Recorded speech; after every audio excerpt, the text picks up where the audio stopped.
really interesting show for you today. I've got a good friend of mine that I've wanted to bring on for quite a while, and he brought with him his partner, and they're going to talk about a lot of great things that they have going on, and then also that the profession of law enforcement uh, constantly has to focus on these days as we police in an atmosphere where we're really not the most popular people in the world. So I appreciate these two guys coming on to share some of their experiences and their thoughts.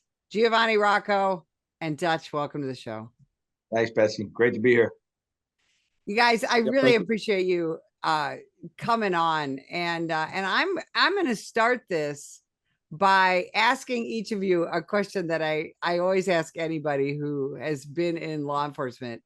Why did you become a cop? It's better than jail. And I mean, and you know what? You bring up a good point, because I've talked to other guests about this.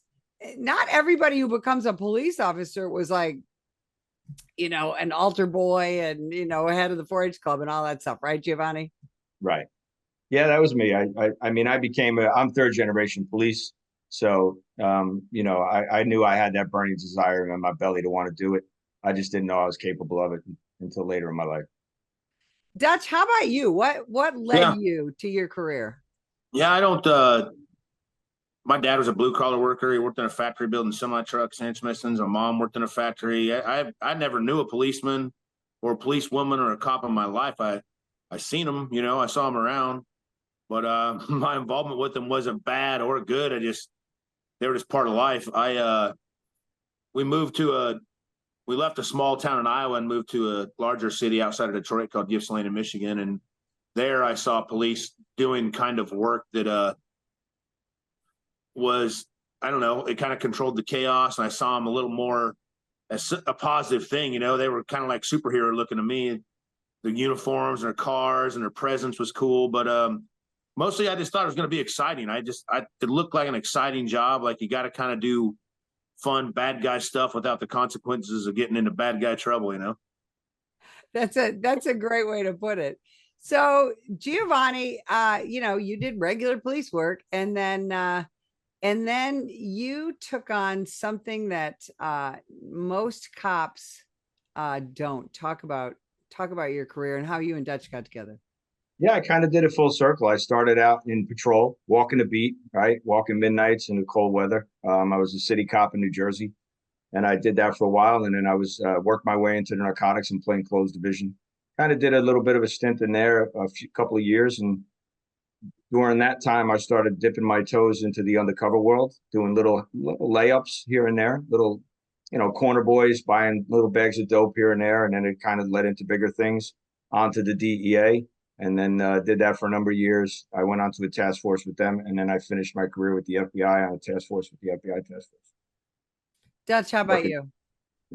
Yeah, I was a street cop. Actually, went through by a long story and an unplanned design. I went through the police academy at 20 years old. I wasn't even 21 at the time. I couldn't own a firearm or buy ammunition, but I was allowed to carry it. And the sheriff's office owned my weapon and bought my ammunition. So early in my career in the 90s, the methamphetamine was sweeping through the Midwest, and there was active, meth cooks going on. There was all the things that come with, heavy drug use. And once I kind of got a taste for chasing the meth guys and girls around and kind of just being a part of that, I had just imagined and dreamed of working undercover and going into that dark world and seeing what the other side looked like. So it didn't take me long. I think I spent a couple of years working in patrol, and then I just did everything I could to try to build my resume to get into narcotics or one of the detective divisions, because I wanted to work undercover. I just was drawn to me.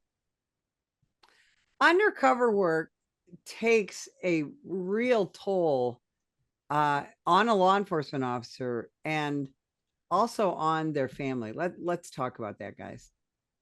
Yeah, I think I started out, like I said, at the street level, and I didn't have much training. I brought what I had trained in the street as a kid. I brought that to my career in law enforcement.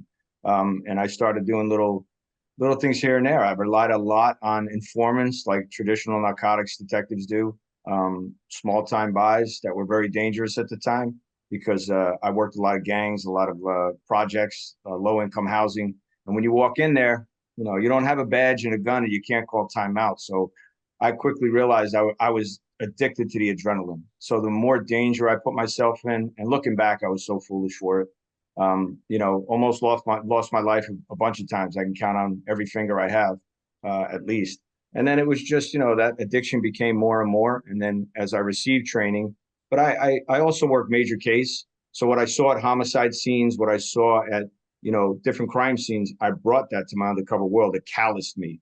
So when I needed to be a hitman or a murder for hire, it made me that calloused individual that was capable. When you look into somebody's eyes, and Dutch and I talk about it often, you can look in somebody's eyes when they've done the ultimate deed, and you have to have that characteristic. So you have to be. It's not just an act that you can pull off. You're not on TV, and you're not doing an episode on a police show. And then you come home, and it's the adrenaline dump afterwards. But it's such a rush. It's such a rush. Dutch, you're a kid from the Midwest, right? Like me, Midwest, Yep. nice. Here you are, age 20 in the police academy, and then you get drawn toward that dark underbelly of undercover. Talk about that. Yeah, I didn't grow up rough. I didn't grow up with a hard life. My parents, worked hard and gave us decent things, and the community we lived in, I didn't have a lot of gangs and issues like that. But even working as a deputy sheriff in the Midwest and the rural parts back then, I had never been around domestic violence and child abuse and senseless killings and things like that. And no matter where you're at in the country, you see those things and you start to realize it's everywhere. It doesn't matter where you grew up or where you're at. It's present and it's around us. We just don't all get to see it.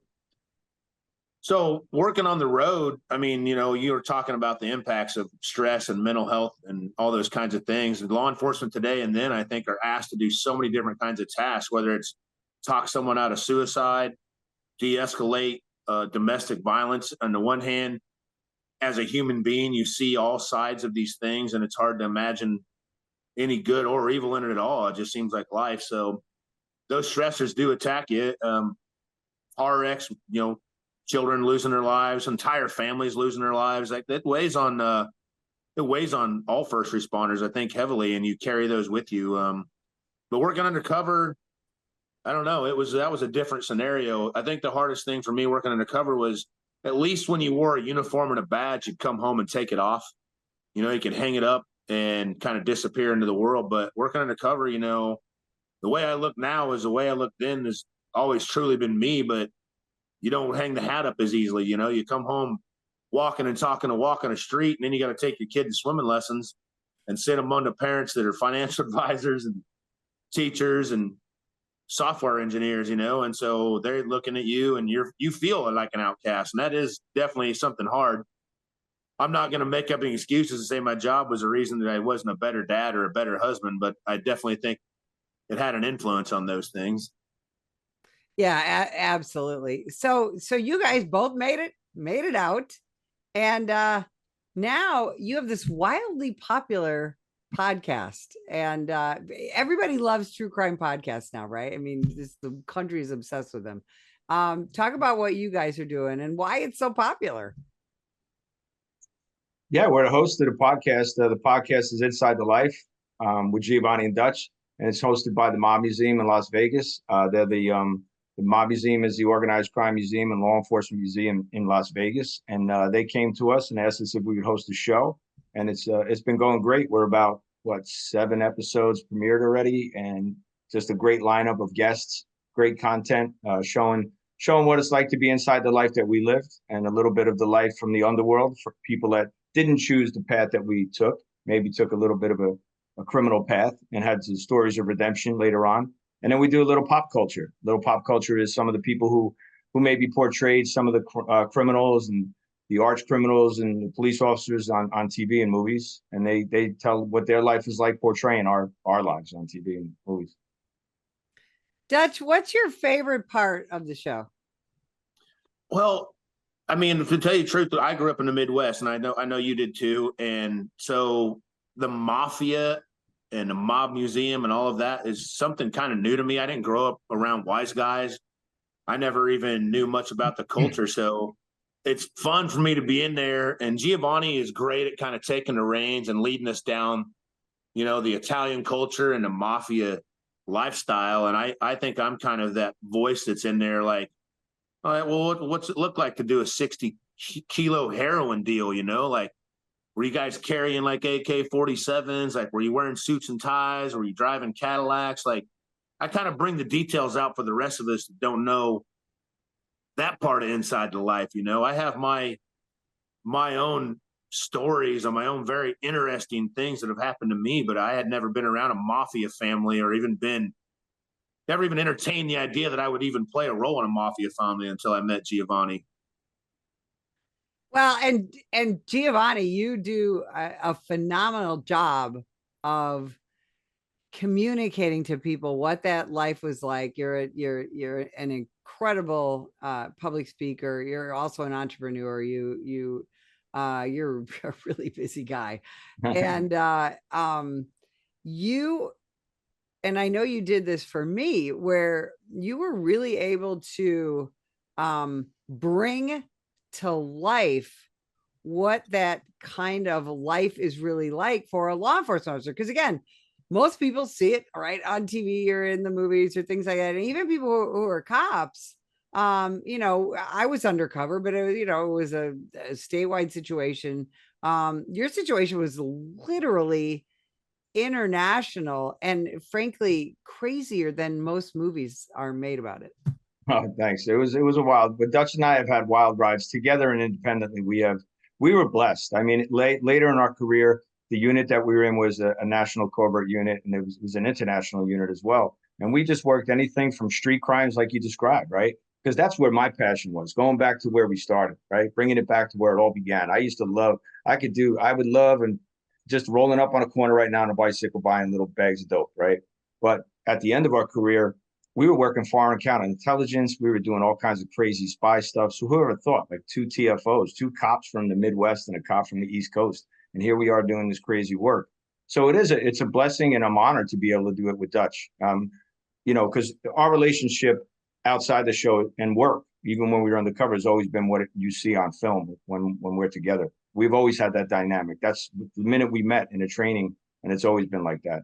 So when it did come time for me to infiltrate the mafia, there's nobody else I would have used but Dutch. There's not an Italian guy I'm looking to bring in, some slickback, as they call him, or another dude that had an O at the end of his name, a vowel. It was Dutch, and he relied on me as much as I relied on him at times. And it just works. So being able to share these stories and just to show everybody the life of crime and the life that people go down. Yeah, they portray it. Everybody wants to watch a good gangster movie, a good mobster movie, no matter what the genre is. You're Asian crime, it doesn't matter, right? Italian mafia, bikers. But for us, it was hard because we can relate to it. Dutch and I, we did different roles. He cleans up well. Don't let the look fool you. He cleans up really well. And, and we just do it so great together. And it's nice to let the viewers enjoy it and listen to the stories. Dutch, Hollywood loves to portray undercover cops as dirty and, they're snorting coke and taking money and taking hookers home and all that kind of stuff. First of all, does that infuriate you? And secondly, can you talk about the realities?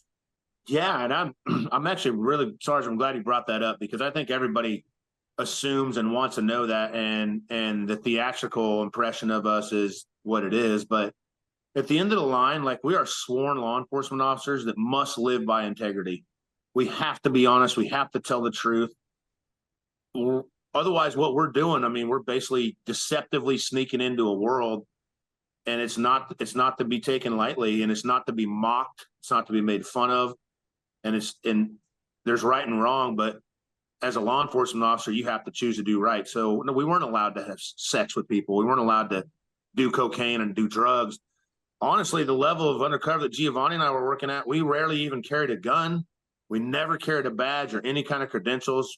We had a limited support team with us. We weren't allowed to hang out with cops. We didn't report with cops. We didn't go to headquarters units and have coffee and briefings. So we kind of had to isolate ourselves from both sides of the world, but in doing so, you can never lose track of that integrity, you know, and telling the truth and making sure that the things in that affidavit are truthful and correctful, because at the end of one of our operations, someone's going to lose a life for sure. They may not die, but they may be going to prison for a lifetime or what seems like a lifetime. And so it's a big responsibility to go in at that level and take those freedoms from people. So it's got to be done with integrity. And we're not dirty, scummy people just out here partying, having a good time, you know? Yeah, that is so well said. Giovanni, what's your favorite part about the show? Because you guys, you know, and I want people to listen to it because you guys seem to you have a great rapport and you have some fun. What's your favorite part of it? We're getting used to it, right? We're used to wearing, again, body cameras and police officers. That's all new in the last, 10 years. They've been wearing body cameras, and it's really becoming mandatory now. You know, I hear these young guys complain about it. Well, we've been doing it our whole life and our whole career. We've been wearing cameras and recorders. God, that's 20 years, 30 years, right? So it's nice, but to have the camera pointed at you and having these big lenses, it was an adjustment for us. I think I speak for both of us where we were very nervous. It was as if we were being interrogated or we were sitting on a stand again, being cross-examined. So I enjoy getting used to it. I enjoy coming out of my shell. It's very cathartic for me. I'll speak for myself on that, where, yeah, each episode that we do and the museum and our team, I can't tell you, is a tremendous bunch of people, and they help us get more and more comfortable with it. And I just love being able to tell people, good, bad, or ugly. I love telling their stories. I love people sharing their stories, right? Because it's not all, like Dutch said, it's not all sexy, right? It's not all this glamorous mafia infiltration, outlaw bikers, or whatever it is. Sometimes people, they've only done a couple little things in their career, but they were major cases. And we want to be able to shine a light on them for the work and the sacrifice that they gave, right? Because every time you do this type of work, you're a true patriot. These people laid their life down over a couple of bags of dope or maybe a couple of kilos. They could have walked away, you know, in a casket or in a body bag. So just to give them that platform and to honor them, that's my ultimate privilege. And Dutch, you know, and you kind of alluded to this. This kind of works tough on your relationships, right? Oh yeah. Yeah. I mean, at some points I had multiple cell phones, multiple laptops, multiple cars. I'm traveling in and out of the different areas under different names. And, you know, it's hard being married when you're telling the truth and you're answering all the questions. But when you say you're going to leave for 10 days and go to another state and I won't answer the phone until I get back, and then you come home like, what'd you do? Hung out the strip club, went to a party, bought some cocaine. I mean, not a lot of relationships can deal with that kind of stuff. So the discipline comes in making sure that you find a balance there. And I'm not going to say I totally ever figured it out, but it's something that needs to be done if you want to maintain it, you know? Yeah, oh, absolutely.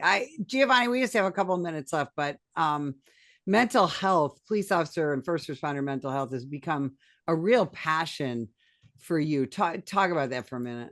It has. I mean, my career ended abruptly. My career ended at the end of the Italian mafia case where I was relocated and forced to retire, relocate my family, and just really, my wife was law enforcement too. She worked undercover, but here I am, had to destroy everything. And looking back, I have a lot of regret, but you know, it took me a long time to piece it together.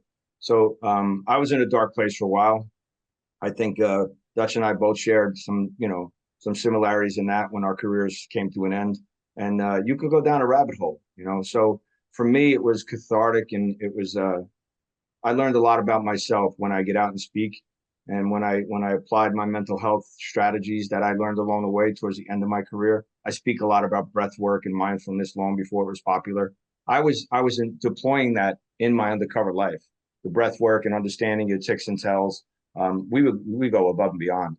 So now to share it with these guys and girls that are in law enforcement today, that's the most important thing, because so many are taking their lives today. You know, it's the easy way out. So I have to keep doing something to support them, and that's the way I do it. I mean, this show is a great platform for me to reach out to, but doing my speaking engagements and getting out there with Dutch and just bringing awareness to it, it's educational. So, guys, where can people not find you? We don't want that to happen. But where can they find the show? Where can they find the Mob Museum? By the way, for anybody who's traveling to Las Vegas, it's a fantastic place to go to see just amazing displays, have a cocktail, and so talk about that for a second before we wrap up. Go ahead, Dutch. Yeah, it's the Mob and Law Enforcement Museum, and I know particularly with the podcast with Inside the Life, I think what they're hoping for us to do is tell the relationship between law enforcement and organized crime. It's not picking a team. It's not saying good and bad. It's not saying anything other than like, what's it truly life inside the life? Like, what does it look like between law enforcement and organized crime? And organized crime is a span of street gangs to mafiosos to cartel groups to anything you can imagine to be organized crime. And the Mob Museum is a beautiful place. There's a speakeasy in the basement. You can have some cocktails, have some drinks.